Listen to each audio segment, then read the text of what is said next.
Vamos voltar no assunto da explosão de Brasília, gente, que chamou a atenção de todos nós, está sendo acompanhado pelo futuro ministro da Justiça, que foi logo às redes sociais assim que soube da notícia para dar um posicionamento sobre o que poderia ser feito e quem que ele deveria acionar em relação a esse assunto. Agora há pouco a gente viu a manifestação depois de 17 horas do atual ministro da Justiça e Segurança Pública, Anderson Torres. Pois bem, é um homem acusado de planejar a explosão em Brasília. Ele teve a prisão preventiva decretada, esse homem de 54 anos, empresário bolsonarista que viajou do Pará até Brasília para participar daquelas manifestações de pessoas contrárias ao presidente eleito Luiz Inácio Lula da Silva, que não aceitam o resultado das eleições. Ele confessou à polícia que outras pessoas estão envolvidas nessa ação criminosa. O Pedro Teixeira vai vir com a gente, está ao vivo falando direto de Brasília. Pedro, eu tive acesso ao documento, o boletim da Polícia Civil, com informações da declaração dada por esse homem à polícia. Você conseguiu essa informação para a gente? Eu estava dando uma lida aqui para entender exatamente o percurso dessa história, mas eu quero que você, por favor, dono da informação, traga maiores detalhes. Boa tarde. Tudo bem, Tainá? Boa tarde para você, para todo mundo que nos acompanha neste domingo aqui na CNN. Bom, tentar trazer um panorama geral com relação a todos os movimentos de investigação realizados pela Polícia Civil do Distrito Federal. A informação mais importante compartilhada por este preso que é acusado de montar um explosivo, um artefato explosivo que foi colocado em um caminhão-tanque que transportava querosene para o aeroporto de Brasília ontem. Ele é um homem de 54 anos e aí no depoimento que foi colhido ontem à noite, no momento da prisão em flagrante deste homem, ele disse que o plano era o seguinte: com o plano desenhado ali com os manifestantes que estavam no QG do Exército, abre aspas, provocar a intervenção das Forças Armadas e decretação do estado de sítio para impedir instauração do comunismo no Brasil, fecha aspas, isso na palavra do preso ontem em flagrante pela Polícia Civil do Distrito Federal. Ele também dá mais detalhes sobre as ideias que foram desenhadas por estes manifestantes. Em determinado momento, a ideia era colocar um explosivo na região de transmissão de energia para que uma área grande de Brasília fosse afetada por falta de energia. Mas este plano não deu certo, segundo este suspeito preso ontem pela Polícia Civil, e aí eles decidiram colocar este artefato explosivo no caminhão de transporte de querosene para o aeroporto de Brasília. A ideia é que a explosão fosse realizada no período da madrugada ali no aeroporto, segundo este suspeito. O que a gente sabe é que a pessoa que colocou o artefato explosivo no caminhão não foi a pessoa presa.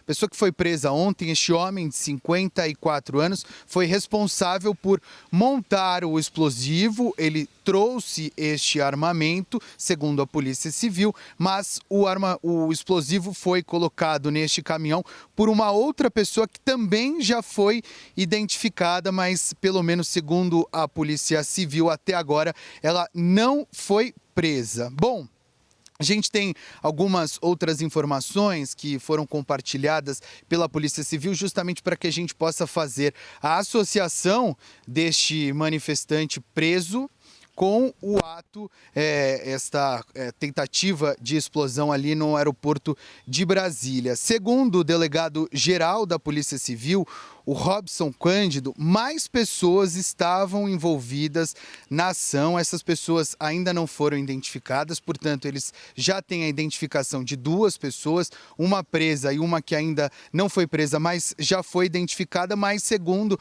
o delegado-geral da Polícia Civil, outras pessoas também foram e participaram desta ação, mas ainda não foram identificadas. E que o objetivo de todas essas pessoas seria chamar a atenção para os movimentos antidemocráticos que estão acontecendo aqui em Brasília, principalmente ali na região do setor militar urbano, onde diversos manifestantes favoráveis ao presidente Bolsonaro se reúnem desde o final das eleições, no final do mês de outubro. Bom, nas redes sociais, quem se manifestou foi o futuro ministro da Justiça, Flávio Dino, agradecendo à Polícia Civil pela prisão deste homem de 54 anos. Ele disse o seguinte, o futuro ministro da Justiça, abre aspas, cumprimento a Polícia Civil do DF pela prisão e apreensão efetuadas nesta noite com aparente ligação com o artefato explosivo desta manhã, fecha aspas, escreveu o Flávio Dino. Ele ainda afirmou que o futuro diretor-geral da Polícia Federal, Andrei Rodrigues, acompanha as investigações em nome da equipe de transição do governo. De qualquer forma, Tainá, eu acho que a informação que vale destaque neste momento é que, a partir do depoimento que a gente teve acesso, depoimento colhido ontem no momento da prisão em flagrante pelos policiais civis aqui do Distrito Federal, é que este homem foi preso, suspeito de participar desta ação que colocou um artefato explosivo em um caminhão com querosene que circularia ali na região do aeroporto de Brasília, admite que o plano dos manifestantes que estavam no QG do Exército era provocar a intervenção das Forças Armadas e a decretação do estado de sítio para impedir a instauração do que ele disse ser o comunismo no Brasil. A gente vai seguir apurando, Tainá, certamente essa história vai acabar surgindo diversos desdobramentos, conversando com os agentes da Polícia Civil do Distrito Federal participam de todas as investigações. Eles indicaram que outras pessoas estão envolvidas em todas essas questões e que eles vão continuar investigando para que a gente não tenha acontecimentos ruins que podem ser provocados a partir de todo este armamento apreendido ontem, por exemplo, na residência onde supostamente esta pessoa estava se hospedando aqui em Brasília. Segundo a Polícia Civil, mais de 160 mil reais em armamento estavam ali dentro daquele apartamento no sudoeste de Brasília. São várias informações que vão surgindo a partir de agora. A gente vai fazendo um filtro para, evidentemente, melhor informar os nossos telespectadores. De qualquer forma, acho que o fato do preso ontem admitir que existia um plano para tentar provocar um caos aqui na cidade a partir destas explosões é a informação que a gente precisa destacar a partir de agora. Tainá?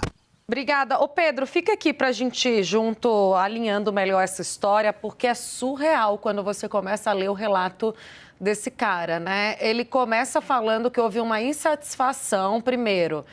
É importante, ele fala aqui que do período que ele estava no acampamento, lá em frente ao QG do Exército, ele diz, são relatos, né, gente, desse homem, né, isso precisa ser investigado pela polícia para saber o que é verdade de fato. Mas o que ele disse da polícia foi, tudo começou com esse incômodo que, segundo ele, os manifestantes pró-Bolsonaro haviam percebido a presença de petistas infiltrados. Ele diz, inclusive, que fez um relato a um general do Exército, um importante general do Exército. Depois teve aquela manifestação em razão da prisão de um índio bolsonarista que a gente viu aí em Brasília, toda aquela confusão. Nesse dia, ele disse que recebeu da PM e dos bombeiros a indicação de que eles não iriam coibir a destruição e o vandalismo, desde que os envolvidos não agredissem os policiais. Em seguida, ele diz que houve uma insatisfação porque percebeu que não havia isso que, segundo ele, havia sido manifestado pela polícia e pelos bombeiros, não progrediu. Portanto, partiu de dentro do acampamento a iniciativa e a ideia de planejar essa explosão. Aí ele começa a contar que foi conversando com os manifestantes sobre o que poderia ser feito para se instalar um estado de sítio no país. Conta que tinha os artefatos necessários, a dinamite, mas ele precisava de outros materiais, espoleta e detonador, para fabricar a bomba. Aí ele diz que um outro manifestante desconhecido, que estava no acampamento também, entregou para ele mais material, controle remoto e 4 acionadores. Ele fabricou a bomba colocando uma banana de dinamite conectada a um acionador dentro de uma caixa de papelão que poderia ser disparada pelo controle remoto a 50 ou 60 metros de distância, segue o relato. Diz que entregou esse artefato a um homem chamado Alan e que insistiu que ele instalasse em um poste de energia para interromper o fornecimento de eletricidade. Porque, segundo ele, não havia concordado com a ideia de explodir o artefato no estacionamento do aeroporto, mas depois, no dia 23, na sexta-feira, ficou sabendo pela televisão que a polícia tinha apreendido a bomba no aeroporto e que esse tal de Alan, que foi quem instalou esse homem, então, que seria comparsa desse homem suspeito preso, não tinha seguido o plano original. O Pedro Teixeira, vem para cá para a gente conversar sobre isso, porque é assim, é estarrecedor esse relato, né? Quer dizer, eles estão ali naquelas manifestações que muita gente defende que são manifestações. Não tem mais como defender, porque a gente já viu acontecendo em Brasília vandalismo, né? No dia da prisão do índio bolsonarista. Mas muita gente usa esse argumento de que são pessoas que não estão fazendo mal a ninguém, são pessoas insatisfeitas com o resultado das eleições, que aquilo dali não vai escalar. Mas isso aqui é um entendimento claro de que sim, essas manifestações supostamente pacíficas podem escalar e muito, né? Tomar proporções inimagináveis a partir do relato desse homem. Tainá, tem uma questão que é importante, que fica claro no depoimento deste suspeito preso ontem pela Polícia Civil, é que em determinado momento passou a surgir um incômodo dessas pessoas que supostamente estavam reunidas para planejar todos estes atos desenhados por este suspeito preso ontem pela Polícia Civil. É importante a gente também tratar como uma suposição. Este é um depoimento colhido ontem pela Polícia Civil do Distrito Federal. Todas as investigações se fazem necessárias a partir de agora por parte das forças de segurança aqui do Distrito Federal para confirmar todas essas informações compartilhadas por este suspeito. De qualquer forma, acompanhando a linha de depoimento desta pessoa, o que fica claro é que com o passar dos dias, a expectativa de que houvesse algum tipo de movimento das Forças Armadas por parte destas pessoas que se reuniam, principalmente ali no setor militar urbano aqui do Distrito Federal, junto com o QG do Exército aqui na capital, Brasília, houve o surgimento de um incômodo em algumas pessoas que esperavam que surgisse algum tipo de movimento por parte das Forças Armadas ou, quem sabe, do presidente Bolsonaro para que algum tipo de contestação das eleições ou que, de alguma forma, estes movimentos levassem, de repente, a um estado de sítio para que houvesse ali a predominância do poder executivo sobre os outros poderes aqui da capital federal, o legislativo e o judiciário. E na linha do depoimento deste suspeito, ele vai indicando que as pessoas foram se incomodando com o fato de que a gente está se aproximando da troca do presidente. A posse acontece na próxima semana, no dia 1º de janeiro, e estes movimentos que supostamente essas pessoas esperavam, principalmente das Forças Armadas, eles não aconteceram. Como eu disse, Tainá, é sempre importante ressaltar que esta é uma linha de investigação que precisa ser adotada a partir de agora, com a Polícia Civil fazendo todo o trabalho para saber se de fato as denúncias indicadas por esta pessoa acabam se confirmando. De qualquer forma, ele faz uma junção com os movimentos que aconteceram nos últimos dias aqui em Brasília, principalmente a partir da prisão daquele índio bolsonarista e depois outros movimentos, principalmente ali no QG do Exército, e ontem o explosivo que foi encontrado, o artefato explosivo que foi encontrado em um caminhão que, segundo esta pessoa, o objetivo era que ele explodisse ali na região do aeroporto de Brasília. A gente vai seguir acompanhando, mas eu acho que, principalmente, entender que existe um certo incômodo por parte da população de que as expectativas destas pessoas com relação a algum tipo de mudança no resultado das eleições acabam não se confirmando, principalmente com a chegada chegada ali da data da posse do presidente eleito Luiz Inácio Lula da Silva, Tainá?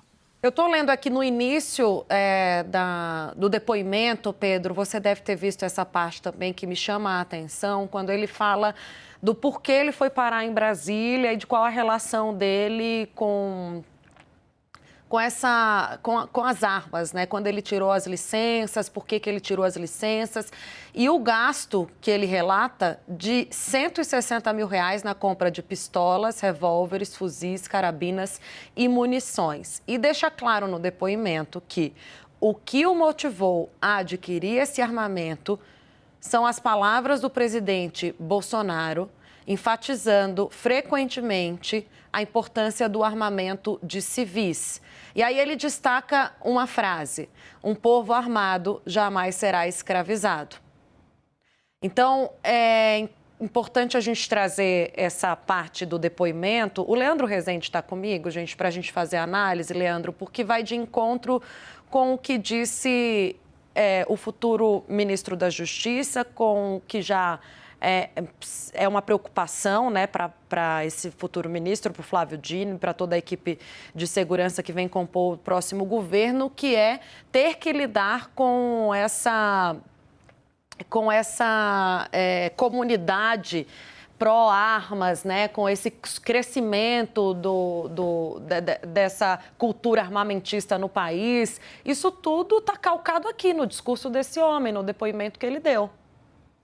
Tainá, é absolutamente grave, né, o depoimento que o Pedro Teixeira estava contando aqui para a gente, você também conversando com ele. Eu tinha separado justamente essa parte, né, porque o que este homem diz que o motivou a gastar R$160 mil desde 2021 comprando armas e munições foi essa frase do presidente Jair Bolsonaro: um povo armado jamais será escravizado. Ele diz também que tem uma paixão por armas, né, desde a sua juventude, mas ele menciona uma frase que a gente que acompanha o governo do presidente da República há tanto tempo sabe de cor, né? A gente já ouviu várias vezes o presidente que defende o armamento civil dizendo: um povo armado jamais será escravizado. Está aí o efeito da repetição desse discurso, né? Este homem que se apresentou ali no depoimento aos policiais como dono de um posto de gasolina na cidade de Xinguá, lá no Pará, ele se tornou CAC em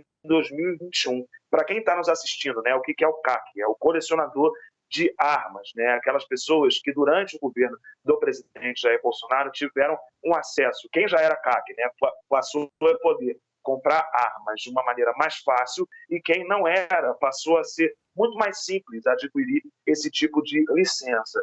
E aí, Tainá, me chama a atenção também o fato do seguinte: ele afirmou aos policiais que chegou em Brasília em novembro, no dia 12 de novembro, a bordo da sua caminhonete, trazendo 2 escopetas, 2 revólveres, 3 pistolas, um fuzil, 1.000 munições e 5 bananas de dinamite. O que me chamou a atenção, né, é que todo esse equipamento, tirando as bananas de dinamite, tudo estava legal, tudo foi legalmente comprado. E, de fato, Tainá, pode ter sido realmente comprado de uma maneira legal.